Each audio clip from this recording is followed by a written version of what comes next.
We live in a world that just seems to reward the loudest person in the room. But what if that's all wrong? Today we're going to dive into a really powerful, kind of counterintuitive idea. That real, lasting influence, well, it's often found not in making noise, but in intentional silence.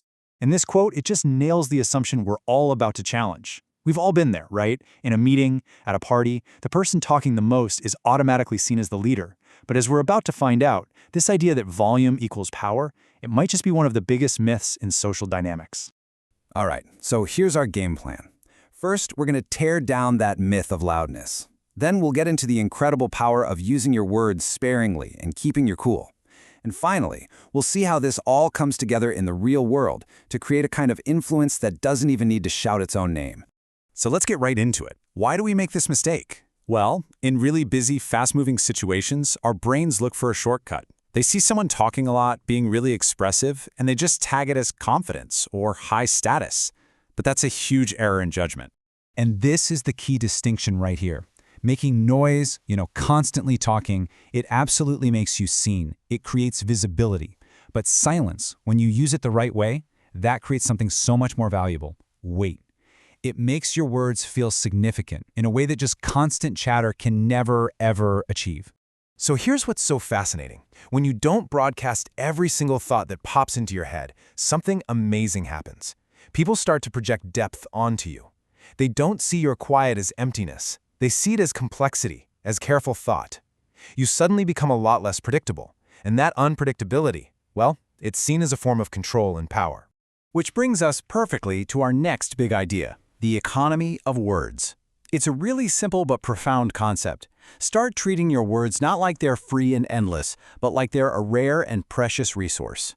And this is the principle at its core. It's basic supply and demand, really. When your words are less frequent, their value just skyrockets. Constant talking just fades into the background, but measured speech, that becomes a signal. A clear, powerful signal that makes everyone lean in and listen. And this is the chain reaction it sets off. It's brilliant. You start speaking selectively. That creates verbal scarcity. As a result, your words automatically gain more significance. And over time, people actually start to anticipate what you're going to say. That anticipation, that's what creates social gravity. And here's the psychology behind why it works so well. When you show the restraint to not just jump into every conversation, to not fill every single pause, people see that as discipline. And in our social brains, that kind of internal self-control is almost always read as a sign of incredible strength. Okay, let's build on this idea of control and switch over to the emotional side of things. This is all about creating what's known as emotional asymmetry, which is really just a fancy way of saying you manage what you show on the outside. Just look at the difference here. When you're an open book emotionally, when everyone can see your frustration or your anxiety, you are so easy to read. And if you're easy to read, you're easy to influence. But on the flip side, emotional containment makes you much harder to provoke. It creates a gap where you're coolly observing while everyone else is reacting, and that just screams resilience. This is so important. Think about a heated argument. When everyone else's voice is getting higher and faster, the one person who stays calm automatically becomes the anchor in the room. Their calmness completely reframes the power dynamic, because in moments of chaos, stability is like a magnet.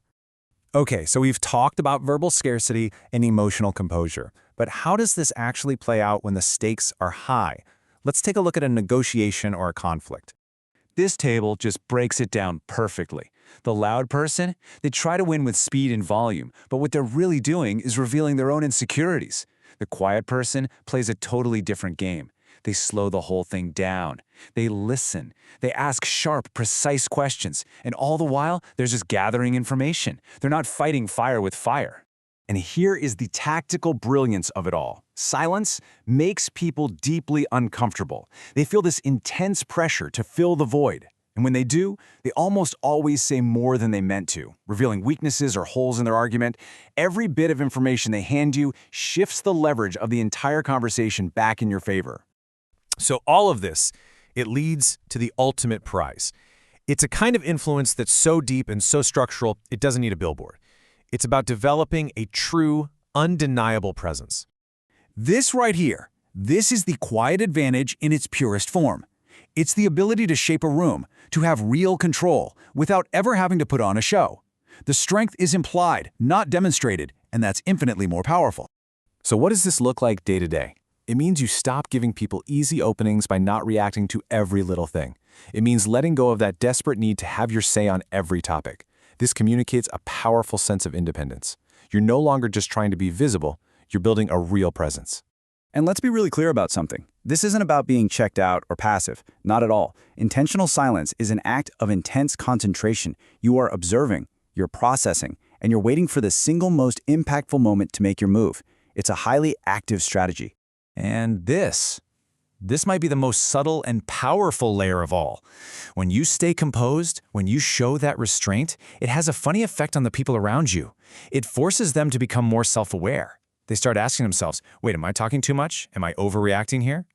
Your quiet control actually creates reflection in other people. So, let's end on this question. Anyone can dominate a conversation, that just wins you a moment. But altering the atmosphere of a room, making other people more thoughtful, more reflective, more measured, now that shapes behavior long after the conversation is over.